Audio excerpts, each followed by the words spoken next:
असलेला पहिलाच मला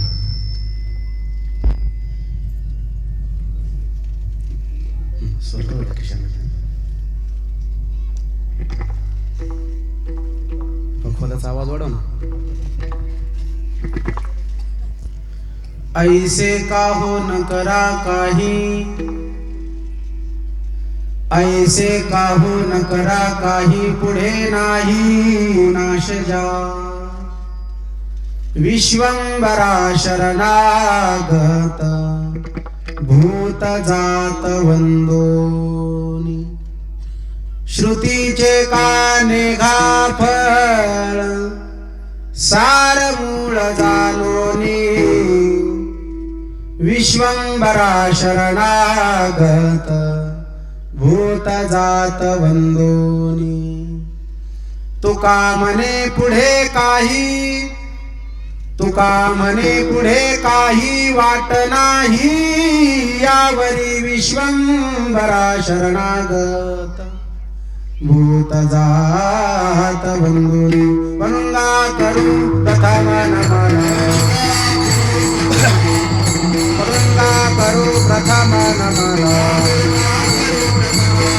दुसरे चरण संतांचेया, त्यांच्या कृपादाने कथेचा.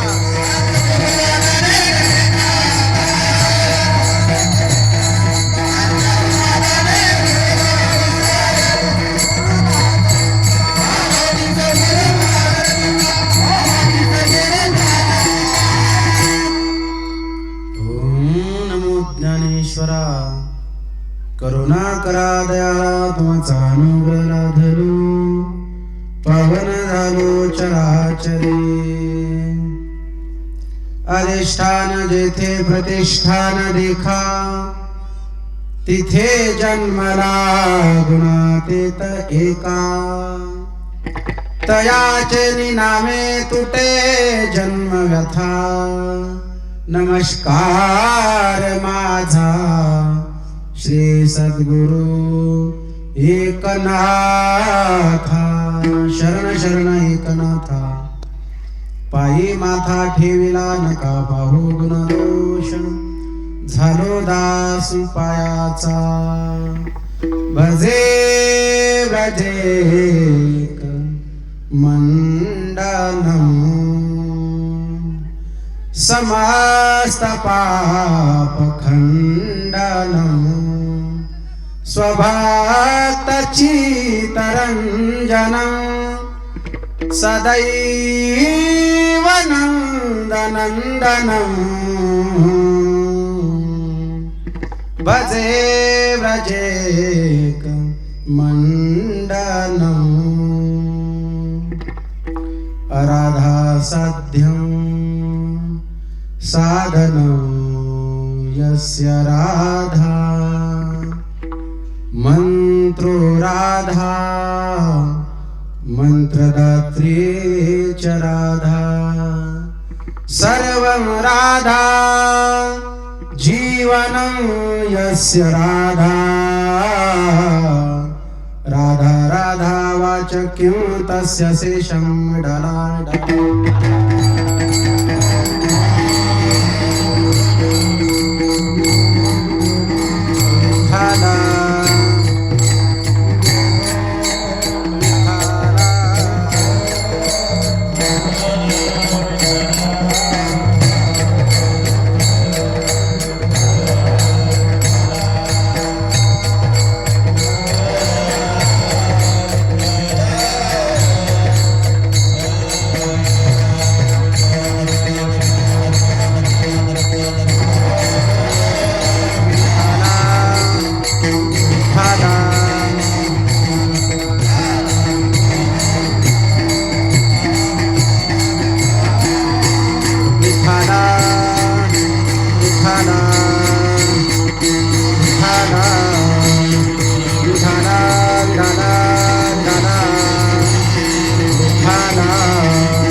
जयांचे केले स्मरण होय सकळ विद्यांचे अधिकरण तेचे वंदू श्री चरण श्री गुरूंचे ते नमस्कारोनी आता ऐसे का हो न करा काही ऐसे का हो न करा काही पुढे नाही नाश जा विश्वंभरा शरणागत भूत जात वंदोनी प्रस्तुत चिंतन सेवेकरिता उपस्थित केलेला जो अभंग आहे, अभंग श्री संत तुकाराम महाराजांचा आहे. अभंगाचा प्रतिपाद्य विषय असा आहे की आजच्या अभंगामध्ये तुकोबार आहे. जीवनामध्ये जन्माला आल्याच्या नंतर तुम्ही असं का करता की ज्याला नाश आहे.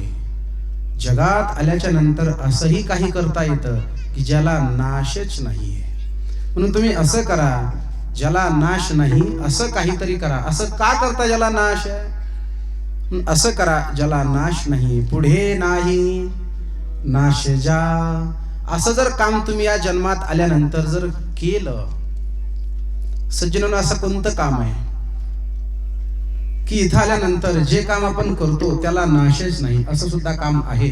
सांगेल मी आपल्याला.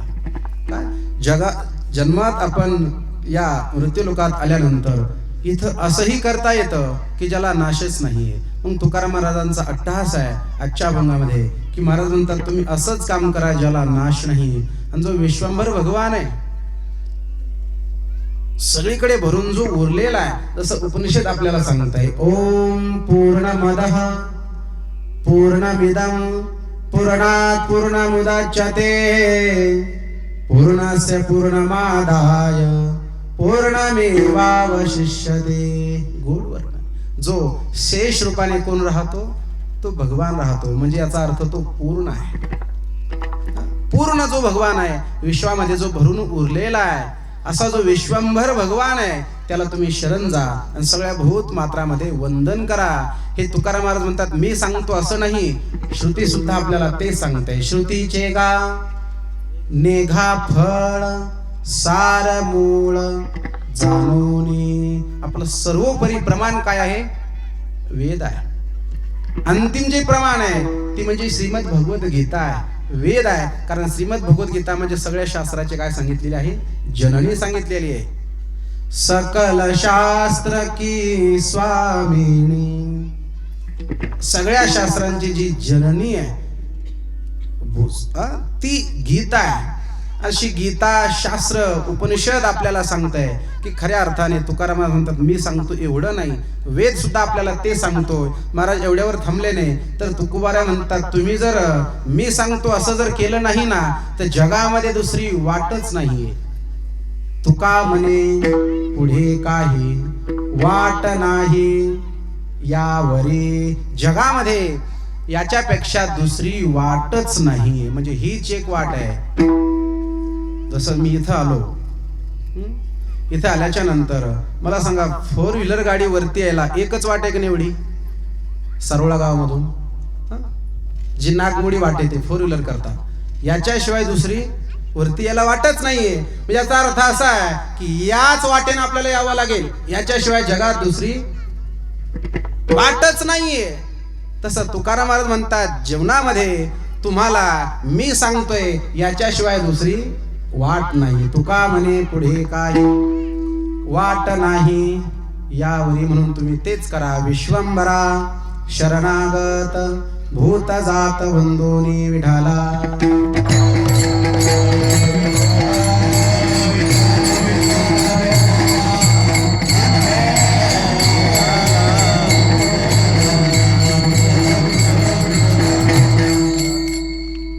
अभंगाचा आशय तुमच्या समोर मांडलेला.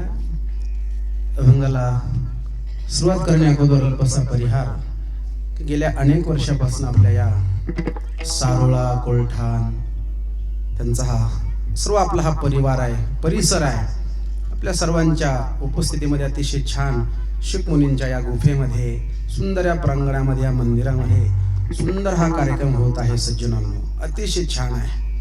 भागवतामध्ये शुकाचार्यांकरता अनेक विशेषणं दिलेले आहे. अनेक विशेषणाने युक्त भागवतात शुकाचार्यांना संबोधित केलेला आहे. आपण सर्व ते ऐकत असाल, कारण अतिशय छान असं म्हटलेलं आहे. शिवा शुकाचार्य राजा परीक्षितीला जेव्हा शाप लागतो ना, राजा परीक्षितीला आपण कथा ऐकली असेल, राजा परीक्षितीला जेव्हा शाप लागतो तेव्हा भगवतपूज्य शुकाचार्य जेव्हा येतात ना, आल्यानंतर शुकाचार्यांचं वर्णन करत असताना केलेलं आहे, दिगंबरं वक्त्र विकीर्ण केशं प्रलंब बाहुं स्वमरोत्तमाभं. जे दिगंबर आहे, विकीर्ण केश ज्यांचा आहे, अहो आद्य वयं ब्रह्मन्, इतकं जे आद्य आहेत, ब्रह्म आहेत, त्यांना काय म्हटलेलं आहे, शुकाचार्य म्हटलेलं आहे. असा विरला असा महात्मा साधू, आणि या साधूच्या या पवित्र अशा या प्रांगणामध्ये, या भूमीमध्ये सुंदर अनेक वर्षापासून ज्यांची प्रेरणा आपल्याला आहे, अशा आमच्या सगळ्यांचे श्रद्धास्थान असणारे आदरणीय शांतीब्रह्म असं मी ज्यांना म्हणतो, असे गुरुवर्य अण्णा, मोठ्यांचं नाव घेतलं नाही पाहिजे असा शास्त्राचा दंडक आहे. पूर्वी लोक घेत नसायची, आता काळ बदलला, मोठ्यांचं नाव घेतलं नाही पाहिजे. आपल्या सर्वांना ज्ञात आहे, परिश्रित आहे सर्वांना. आपल्या सर्वांचे जे श्रद्धास्थान आहे आमचे गुरुवर्य असणारे अण्णा, अण्णांची प्रेरणा आपल्या कार्यक्रमाला आहे. अण्णाच्या प्रेरणेने सुंदर कोरडे महाराज, कृष्ण महाराज कोरडे यांच्या मार्गदर्शनाने, तसेच सुंदर ज्यांच्या मुखातून आपण ही भागवत कथा श्रवण करतात, अतिशय छान कथा आहे. निगम कल्पतरोर्गलितं फलं शुकमुखाद अमृत द्रव संयुतं पिबत भागवतं रसमालयं मुहुरवो रसिका भुवि भावुका. गुड वर्णन. अशी जी भागवत कथा आहे, ज्यांच्या मुखारविंदातून आपण श्रवण करता, असे आमचे गुरुबंधू असणारे नारायण शास्त्री गारदोनकर महाराजही कीर्तनाला उपस्थित आहे. महाराजांचे धन्यवाद. सुंदर अशी कथा आपण ऐकताय, गोड कथा आहे महाराज, भागवत कथा आहे ती, तिचं नावच काय आहे, अतिशय छान कथा आहे. असो अशी भागवत कथा आपण श्रवण करताय. त्याचबरोबर सुंदर या कार्यक्रमाकरता उपस्थित महाराज मंडळी, सुंदर ज्यांची चाल झाली, काय बोलवणार महाराज, शैनाथ महाराज, महाराज बाबासाहेब महाराज आमच्या सोबत आलेले. मी त्यांना फोन केला होता, सुंदर त्यांच्या मागे भरपूर कामं होती, पण मला एकट्याला एकदा काही जमेना, जरा डोंगरात आहे ना, भीती वाटली, सोबत आणलं. चला म्हटलं जाताने, भरपूर कामं होती त्यांच्या मागं, पण मला चला प्रेमास्तव येतात कुठे सुद्धा. आमचे भास्कर बापू आहेत, सुंदर संस्थेतून जे आमच्या संस्थेचे गुरुबंधू आहेत, आणि हरिभक्तीपरायण आमच्या सर्वांचे जे श्रद्धास्थान असे त्यागमूर्ती मोठे बाबा महाराज, महाराजांचे जे चिरंजीव आहेत असे आमचे विश्वमूर महाराज आहेत, त्यांची उपस्थिती कार्यक्रमाला आहे. त्याचबरोबर महाराज आपलं नाव अंकुश महाराज, आपलं बोराळकर, आपलं सपकाळ महाराज, विनेकरी आपलं. तुम्हाला तरी कशाला सोडायचं, आडी तर नाही तर मध्ये दत्तू महाराज असो, आणि सिस्टमवाले सर्वांच्या चरणी नतमस्तक होतो आणि चिंतनाला सुरुवात करतो. विठाला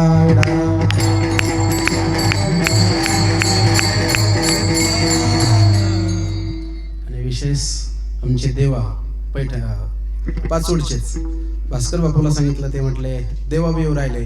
त्यांचं वैयक्तिक चॅनल आहे बरं, त्यांचा छंद आहे, त्यांना वेळ नाही पण तरी बी आले, ते वैयक्तिक त्यांचं चॅनल आहे, जय हरी चॅनलचं नाव आहे ना महाराज. देवा सुंदर आनंद आहे. ते म्हणे महाराज मी येतो कीर्तन शूट करायला, मला चला कीर्तन ऐकलं, बोललं काय अडचण नाही, चला. तेही उपस्थित राहिले, त्यांनाही धन्यवाद. आणि सुंदर ज्यांची पखवादाला साथ आहे, काय महाराज आपलं नाव, करण महाराज असो, सर्व एकंदरीत सर्वांचं नाव घेण्यात आलेलं आहे, कारण परिहार दिला पाहिजे, वक्त्याचं कर्तव्य असतं. असो म्हणून सर्वांच्या साक्षीने उपस्थितीने हा कार्यक्रम होतोय. आजचाही दुसऱ्या दिवसाचं कीर्तन आहे. बघा, आपण अतिशय सारवाळकर असतील, कोलठाणकर असतील, आपण अतिशय छान हा कार्यक्रम उभा केलेला आहे महाराज. इतकं सोपं नाही, इतक्या डोंगरामध्ये, कारण येताना आमची गाडी फसली होती, होय बापू, बापू असे उतरले, ते रस्ता चालू नाही का तुमचा खाली वरती येताना, थोडंसं त्या ठिकाणी आम्हाला त्रास झाला, थोडा अवघड आहे. म्हणजे आम्हाला 4 व्हीलर मध्ये येता येणार, तुम्ही पायी येता, कसे येत असाल, अवघड आहे महाराज. कबीरजींचं एक काव्य आठवलं मला. कबीरजी म्हणतात की चांगल्या कामाला फार त्रास होत असतो, पण त्रास जरी झाला तर माणसानं मागं सारायचं नसतं, असं म्हटलेलं आहे. कुछ तो लोग कहेंगे लोगों का काम है कहना, छोड़ो बेकार के बातों को, कहीं बीत जाए नहीं ना। कुछ तो लोग कहेंगे, अरे लोक काहीतरी म्हणतील, लोक म्हणणारच. तुम्ही चांगलं काम करा तरी सुद्धा लोक नाव ठेवणारच. तुम्ही चांगलंही करा तरी लोक नाव ठेवणार, वाईट केलं तरी सुद्धा. मला सांगा, लग्नामध्ये कितीही त्या नवरीच्या बापाने स्वयंपाक चांगला करू द्या तरी सुद्धा काही लोक जेवणार, टच्चून जेवणार, पण नाव ठेवून जाणार. लोकांचं काम आहे, कुछ तो लोग कहेंगे. ते म्हणतीलच काही ना काही, का त्यांचं कामच आहे. लोगों का काम है कहना, त्यांचं काम आहे सांगायचं, म्हणायचं. पण छोड़ो बेकार के बातों को, कहीं बीत जाए नहीं ना. पण त्यांच्याकडे आपण बघायचं नसतं, त्यांच्याकडे पाठ करायची आणि चांगली कामं करत राहायची. चांगल्या कामाला त्रास होत असतो, मी नेहमी सांगत असतो, कारण गतिरोधक चांगल्याच कामाला राहतात. हायवे रोड असतो ना, हायवे रोड चालू असताना गतिरोधक हायवे रोडलाच राहतात. जिथं रोडच गड्ड्याचा आहे तिथं गतिरोधकची काही गरजच नाही. पण त्रास चांगल्या कामाला होत असो तरी सुद्धा त्याच्यावरती मात आपण केली पाहिजे. ही खरी गोष्ट आहे. विडाला विडाला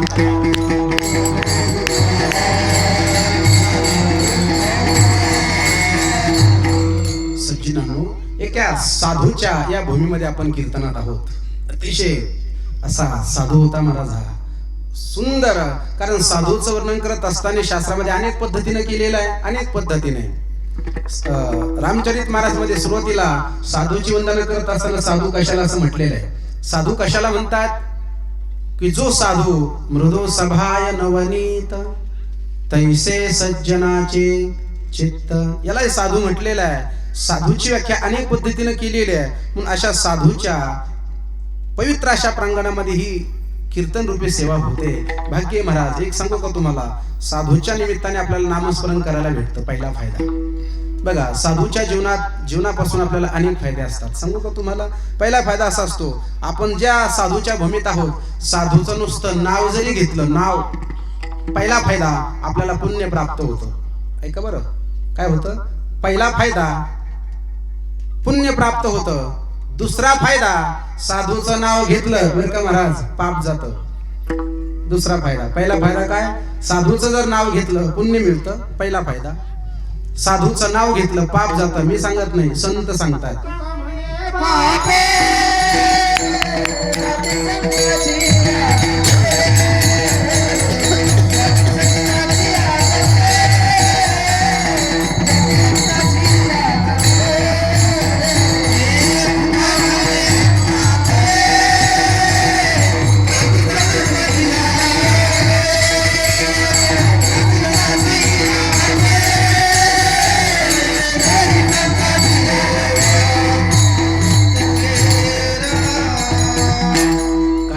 तुका म्हणे पापे जाते संताचिया जपे.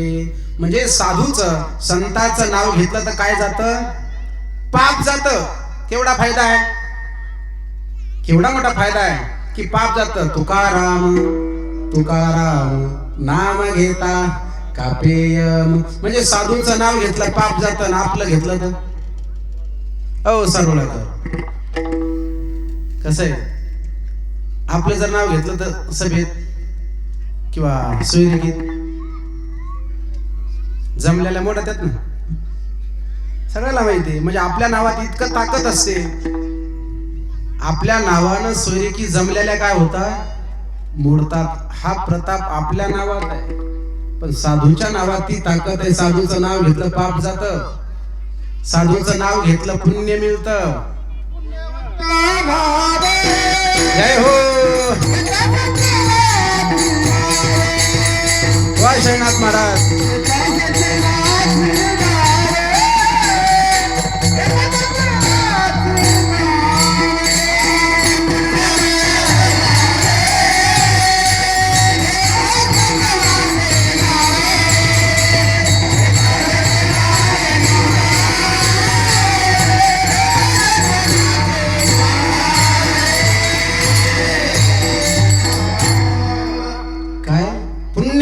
व्हावे घेता सज्जनाची नावे. साधूचं नाव घेतलं पुण्य मिळतं. किती फायदा आहे एवढंच नाही, हे दोन फायदे तुम्हाला सांगितले. साधूच्या नावात आणखी एक फायदा तुम्हाला सगळ्याला माहिती, मी सांगतो. आपण सगळे दिंडीच्या वाटाला जाताना दिंडीनं ज्ञानोबा माऊली तुकाराम तुकाराम तुकाराम तुकाराम ज्ञानोबा माऊली तुकाराम. धिंदा गदा धिंदा गदा ज्ञानोबा माऊली तुकाराम तुकाराम तुकाराम तुकाराम तुकाराम तुकाराम तुकाराम तुकाराम तुकाराम ज्ञानोबा माऊली तुकाराम. जातो आपण दिंडीच्या वाटाने जातो ना. जेव्हा माऊलीच्या सोहळ्यात आपण चालतो, एकनाथ महाराजांच्या सोहळ्यात चालतो, मला सांगा चालताना आपण काय करतो? नुसतं साधूचं नाव घेतो. काय बराचशी खांदितो का तिकडे जाऊन? काय काम करतो आपण? दिंडीच्या वाटेने काय काम असतं आपल्याला सांगा? काहीच काम नसतं, नुसतं साधूचं नाव घ्यायचं. काय घ्यायचं? नुसतं त्याचं नाव घेतलं, साधूचं नाव घेतलं की जेवायला काय असतं? गेलेले का तुम्ही दिंडी? गुलाबजाम.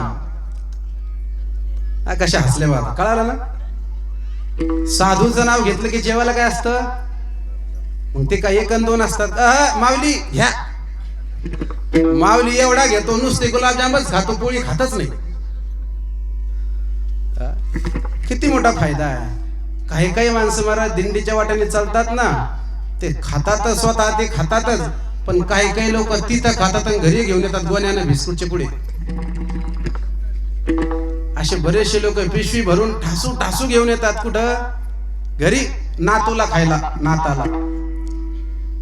कशाचा प्रताप आहे? ज्ञानोबा माऊली तुकाराम. फक्त त्या साधूचं काय घेतलं आपण? नामस्मरण. इतकी ताकद साधूत आहे. विठाला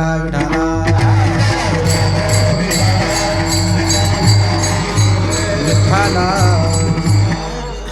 म्हणून साधूच्याच या प्रांगणामध्ये शुकमुनी अतिशय जन्मताच ज्ञानी हे वर्म जाणवणे असं ज्यांचं वर्णन केलेलं आहे की जे शुकमुनी जन्मताच काय होते, ज्यांनी जन्मता संसारात जय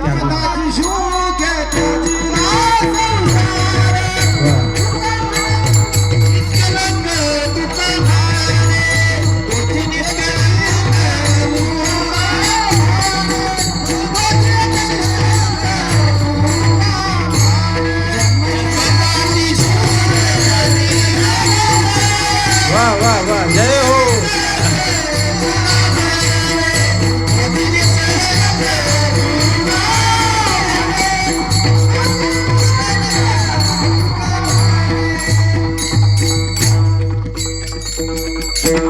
ज्या शुकाचार्यांनी जन्मता संसार काय केला?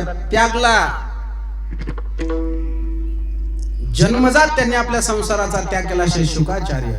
यम प्रव्रजन्तमपेतमपेत कृत्यं द्वैपायनो विरह कातर आजुहाव पुत्रेति तन्मयतया तरवोभिनेदु तम सर्वभूत हृदयं मुनिमानतोस्मि. गोड वर्णने अशा शुकाचार्यांचं ही भूमी आहे. आणि त्या भूमीतला आजचं कीर्तनी महाराज बघा अतिशय छान आहे बघा. म्हणून जीवनामध्ये आपणही त्यांच्याप्रमाणे वाटचाल करण्याचा प्रयत्न केला पाहिजे.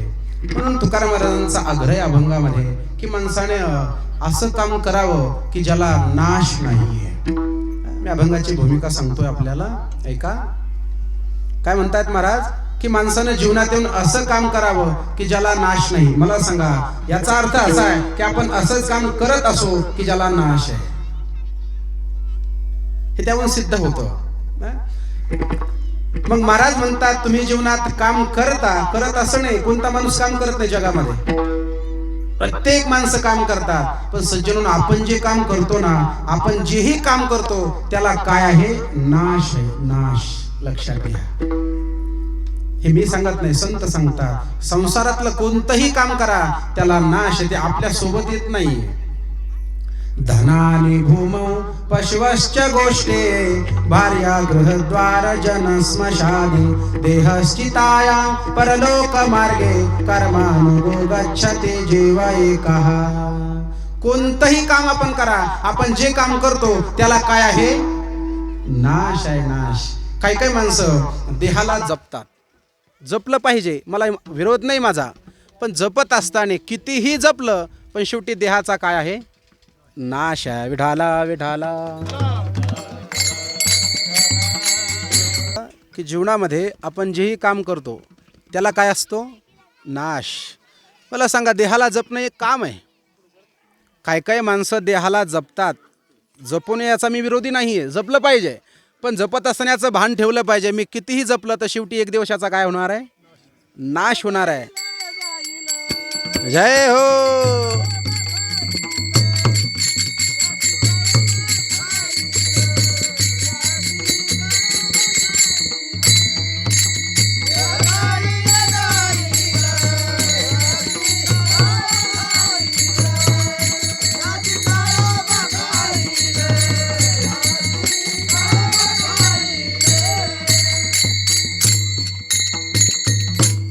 काय देहाला कितीही जपा, जसं विश्वंभर महाराजांनी आता प्रमाण दिलं, कितीही जपा पण शेवटी काय होणार आहे? एक दिवस तो जाणार आहे. याचा अर्थ काय? की त्याचा काय होणार आहे? नाश होणार आहे. हे मला सांगायचं आहे. शरीराची होय माती. कितीही प्रयत्न करा, कितीही प्रयत्न करा, पण शेवट त्याचा कशात आहे? तर नाश होण्यात. याचा अर्थ आहे की त्या शरीराचा काय होणार आहे? नाश होणार आहे. म्हणून या जगामध्ये अशी अनेक वस्तू, अनेक वस्तू, पण संत सांगतात की या जगातल्या प्रत्येक वस्तू कशा आहे? तर नाशवान आहे. संत सांगतात नुसत्या जगातल्या वस्तू नाशवान एवढंच नाही आहे, याच्या पुढे जाऊन बोलतो मी आपल्याला. जगातल्या वस्तू नाशवान असं नाही, मग म्हणे जगच नाशवान आहे. नाशिवंत देह जाणार सकळ.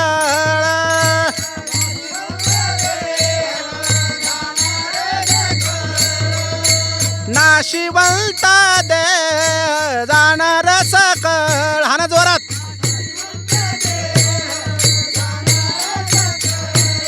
आयुष्य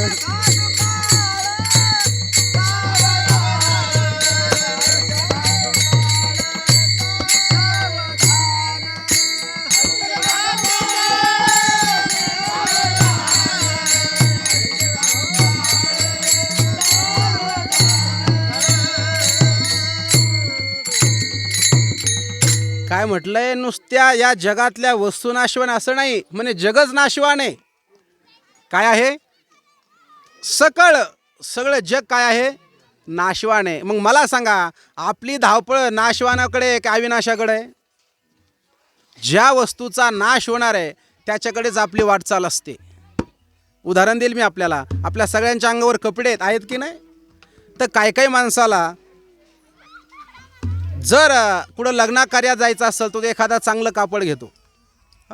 एक माणूस दुकानात गेला आणि दुकानात गेल्यानंतर त्यानं सावंगीला गेला. सावंगीला इतक्या छान दुकानामध्ये तो गेला, त्यानं सुंदर एक कपडा फाडला. 1000 रुपये मीटरचं कापड त्यानं फाडलं. ऐका बरं, 1000 रुपये मीटरचं त्यानं कापड फाडलं. त्या दुकानदाराला सांगितलं, हो दुकानदार दादा, हे कापड घ्या. त्यानं कापड दिलं. 2.5 मीटर ते कापड त्यानं घेतलं आणि 2.5 मीटर कापड घेऊन त्याने एका टेलरकडे शिवायला टाकलं. आमच्या नवले टेलरकडं बरं का. शिवायला टाकलं. शिवायला टाकल्यावर महाराज होते ते. शिवायला टाकलं, सुंदर नेहरू शिवला तो नेहरू घरी आणला. घरी आणल्यानंतर आता 1000 रुपये मीटरचा नेहरू इथे 1000 रुपये मीटरचं ते कापड आहे. महागडं कापड आहे, फार छान महागडं कापड आहे. मग घरी आणलं, चांगल्या टेलरकडे शिवलं, घरी आणलं. आता कापड कुणाचं आहे? शर्ट कुणाचा आहे? महाराजाचा आहे. मग कसा ठेवायचा हे कुणावर अवलंबून आहे? महाराजांवर आहे. की या नेहरूला कसं ठेवायचं? स्वतःचा याला प्रेस करायचा की नाही करायचा? स्वच्छ ठेवायचा की नाही ठेवायचा? घालायचा का नाही घालायचा? कुणावर डिपेंड आहे? महाराजांवर आहे. मला सांगा, नेहरू फार आवडला. महाराजांनी काय केलं, 1 वर्ष नेहरू घातला, दुसऱ्या वर्षी नेहरू घातलाच नाही. म्हणे नाही, फार छान नेहरू आहे, आपण काय करू, असाच ठेवू, आपली आठवण राहील. चांगला नेहरू आहे, फिट आलेला आहे, कापड चांगलं आहे, इतकं चांगलं कापड आहे, इतकं भारी कपडा आहे, चांगला आहे, आपण ठेवू. आता कपडा महाराजाचा आहे, नेहरू महाराजाचा आहे. 1 वर्ष ठेवलं, 2 वर्ष तो नेहरू ठेवला. मी तुम्हाला प्रश्न करतोय, नेहरू किती वर्ष ठेवला? म्हणजे नेहरू जशाच तसा राहील का? सारोळाकर झोपू नका, झोपणार नाही तुम्ही, हवा फ्रेश येते इथं. काय नेहरू किती दिवस चांगला ठेवला? मी तुम्हाला सांगतो, तो नेहरू सोन्याच्या पेटीत जरी ठेवला, पण 1 दिवस मला सांगा, 1 वर्ष चांगला राहील, 2 वर्ष तर नेहरू चांगला राहील, पण परिणामी 3ऱ्या 4थ्या वर्षी तो नेहरू काय होईल? फाटेल.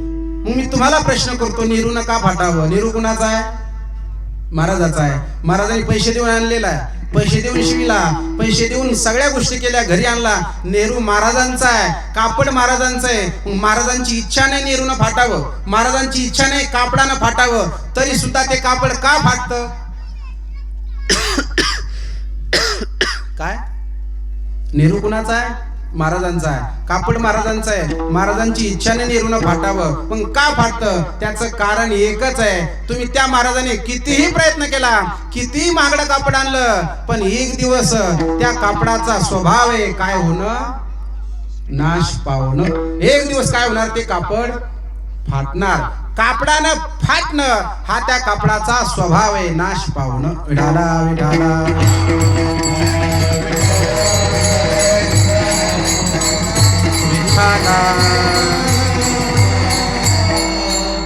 मी तुम्हाला उदाहरण देत जातोय, काय सांगतो काय तुम्हाला, जगामध्ये म्हणून आपण अशीच कामं करतो महाराज, ज्याला काय आहे? नाश आहे, नाश. लक्षात ठेवा, हुशार त्याला म्हणतात जो अशी कामं करतो ज्याला नाश नाही. मला सांगा, आणखी अनेक उदाहरण सांगितले तुम्हाला, अनेक. या धनाचा न धरी विश्वास जैशी तरोवर छाया. आपण पैसे कमवतो, कमवत नाही का?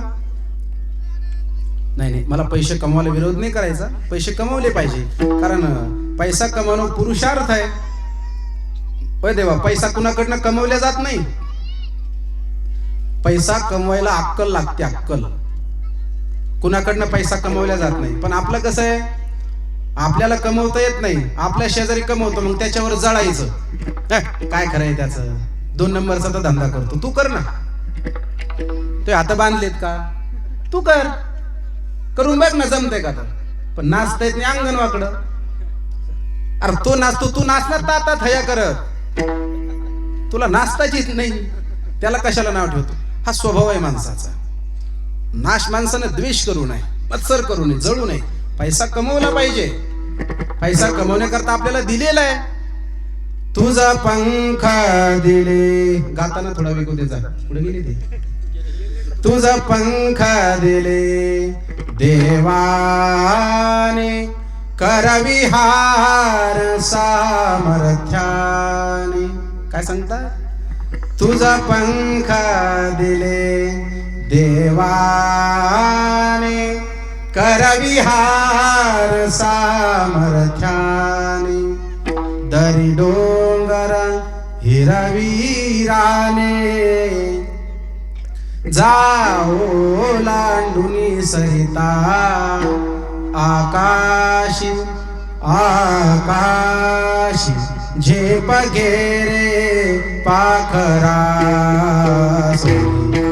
सोन्याचा पिंजरा, सोन्याचा पिंजरा, सोन्याचा पिंजरा.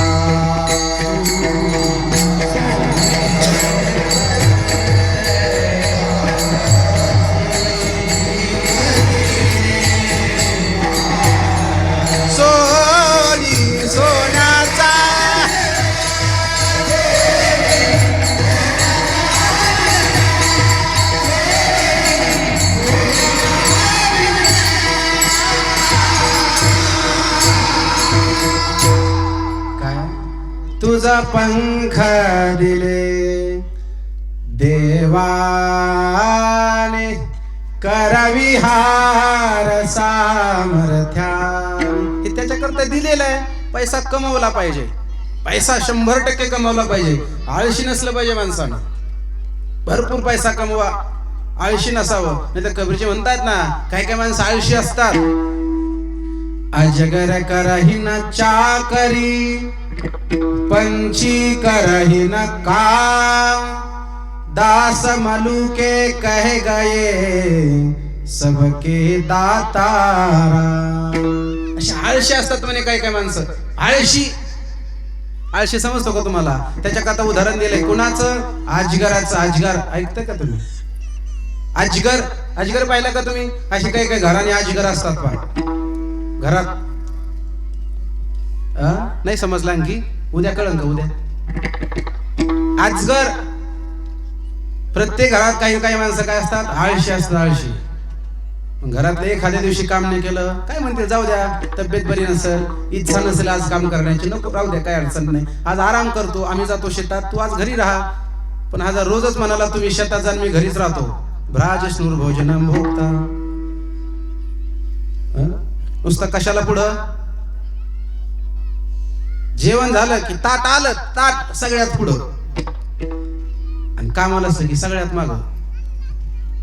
तसं आमच्या संस्थेमध्ये असताना महाराज आम्हाला शिकायला होते.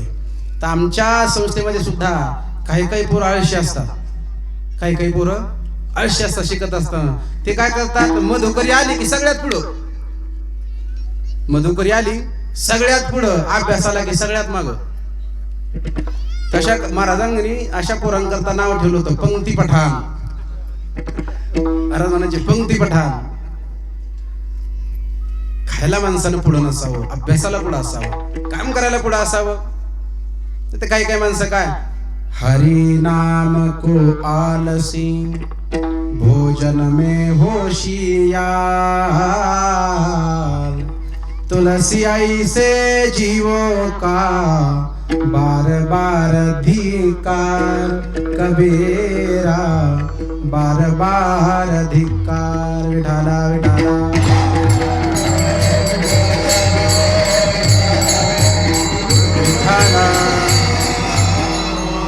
असो म्हणून मला सांगायचं काही, पैसा आयुष्य नसो माणसाला, पैसा कमवावा, भरपूर कमवा. जय हो.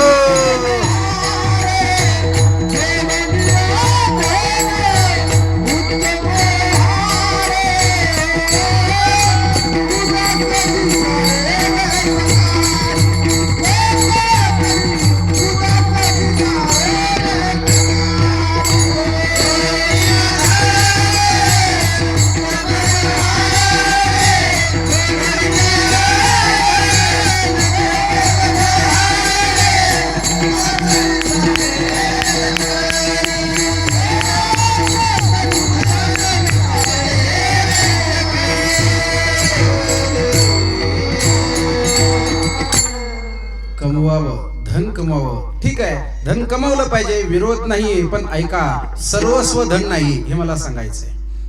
शेवटी तुम्ही किती धन कमवलं, इतकं धन कमवलं, इतकं धन कमवलं, ऐका, आणि धन कमवता कमवता एक दिवस तुम्ही गेले वर.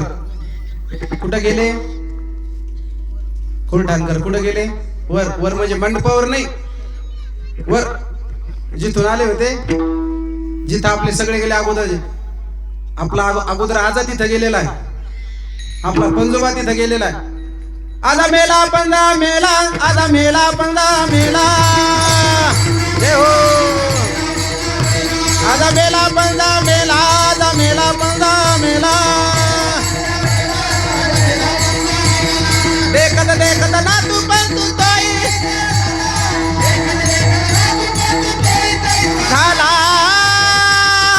उठा उठा दागा पाठी भयाले मोठे, उठा उठा दागा पाठी भयाले मोठे.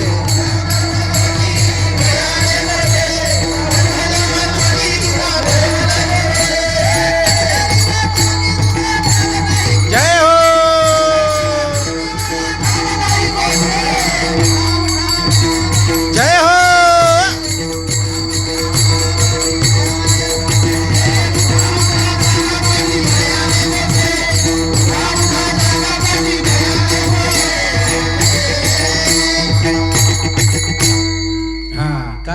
आपला आजोबा अगोदर गेलेला आहे वर, आपला पंजोबा गेलेला आहे, मग आपल्यालाही जायचं त्या ठिकाणी. आपण चाललो, पण मला सांगा इतकं धन कमवलं, इतकं धन कमवलं, म्हणे गुंठा नव्हता पठ्ठ्याला, गुंठाभर जमीन होती, 100 एकर जमीन घेतली आणि जमीन घेता घेताच तो मेला. मरतात ना लोक, मेल्यावर 10-5 एकर त्याच्यासोबत वर. संगे नाही रे लंगोटी. हा हा हा हा.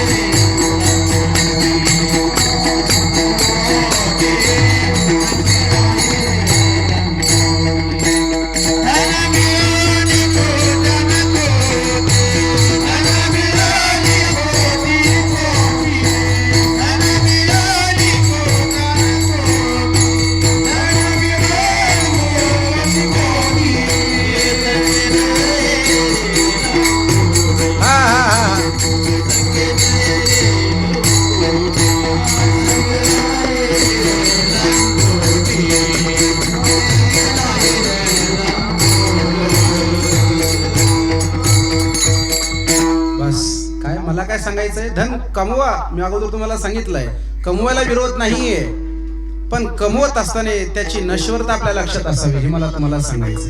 किती कमवलं? 100 एकर जमीन घेतली त्यानं. किती? 100 एकर. आणि घेता घेता तो मेला. त्याच्यासोबत 10-5 एकर देतात का आपण वर? म्हणे महाराज जमीन वर जात नाही. याचा अर्थ काय? जमीन काय आहे? नाशवान आहे. कितीही कमवा शेवट त्याच्यासोबत ती जात नाही. कळालं महाराज आम्हाला? मग कितीही पैसा कमवला सोबत जात नाही. नाही जात, अजिबात जात नाही महाराज. मग आपण असंच का काम करतो की ज्याला नाश आहे? महाराज लक्षात घ्या, माणसानं बारीक लक्ष दिलं पाहिजे. आमच्या गावामध्ये एक भजने आहे, अर्जुन महाराज कुठं सांगत नाही, असा भजने होता. इतका पट्टीचा गायक होता, त्याला म्हटलं ना चला ना कीर्तनाला माझ्यासोबत. नाही ना महाराज, आला असतो पण ढोराचं कसं होईल? काय म्हणायचा तो? एकच त्याचा शब्द असायचा, महाराज काय करावं? आलो असतो पण ढोराचं कसं होईल? म्हटलं काय करावं? आषाढी वारी आली, आपण म्हटलं ना चला ना पंढरपूरला महिनाभर जाऊन येऊ. काय महाराज तुम्हाला काम नाही, तुमच्या मागं काही काम नाही, घरामध्ये दारात. माझं काय पोरग लहान आहे, पोराचं आणखी लग्न झालं नाही. आलो असतो पंढरपूरला पण ढोराचं कसं होईल? त्याचं एकच घराणं आहे. म्हटलं काय करावं?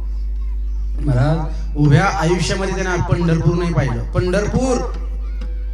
पंढरपूर नाही पाहिलं. कधी माझ्यासोबत कीर्तनाला आला नाही, कधी कथेला आला नाही, कुठंच आला नाही. गेल्या वर्षीचा विषय महाराज, सकाळी ढोरं घेऊन गेला, ढोरं घरी आणले, चारले, ढोरं बांधले, घरी आला, चहा घेतला, ढोरं बांधून घरी आला, चहा घेतला आणि थोडं अंग टाकावून अंग टाकलं. जसं अंग टाकलं तसाच गेला. काय आम्हाला वाईट वाटलं. म्हणलं अरे चांगलं नाही झालं. चांगला माणूस होता, गाणा माणूस होता, भजने माणूस होता. आता आपण याच्या 13वीला चांगलं भजन करू, कीर्तन करू. पण पोरग कशाचं काय हे? पोरानं कोणालाच काही बोललेलं नाही. म्हटलं जाऊ द्या, आता नाही 13वीला तर किमान वर्ष श्राद्धाला तरी. पोरानं वर्ष श्राद्ध तुझं त्या बापाचं 10-5 लोकात घातलं. नाही कीर्तन, नाही भजन, आणि बाप मेला. बाप संसाराची कवडी कमवता तो कधी पंढरपूरला आला नाही आमच्यासोबत. कधी जरी त्याला विचारलं तर ढोराचंच घराणं सांगायचा. एक दिवस ढोरानंच त्याला घातलं आणि पोरानं बाप मेला आणि 6च महिन्यात RCCचा बंगला धरला. नंतर कळालं की त्याच्या खात्यावर 15 लाख रुपये निघाले. किती निघाले? 15 लाख. मग पोरानं काय केलं? 6 महिन्यातच RCCचा बंगला धरला आणि सुंदर घर उभा केलं आणि वर्ष श्राद्धाच्या आतच घर बांधून टाकलं. नंतर वर्ष श्राद्ध घातलं. हे कशा करता सांगतोय मी? त्यानं कमवलं. मला विरोध नाही करायचा. त्या भजनाने ढोरं कमवली, पैसा कमवला, मान्य आहे, हे कमवलं. पण हे कमवत असताना त्याला याचं भान राहिलं नाही की मी कितीही कमवलं काय हे मी कितीही कमवलं तर एक दिवस हे मला सोडून जाणार आहे, हे नाशवान आहे, याचा त्याला विसर पडला. म्हणून महाराजांची विनंती आहे की महाराज म्हणतात, ऐका गड्या, तुम्ही जे काही काम करता ना ते काम असं करता की ज्याला नाश आहे. म्हणून तुम्ही असं काहीतरी जीवनात आलात ना तर असं काही काम करा की ज्याला काय नाहीये, नाश नाहीये. महाराज असं काही काम आहे का? महाराज म्हणतात हो आहे ना.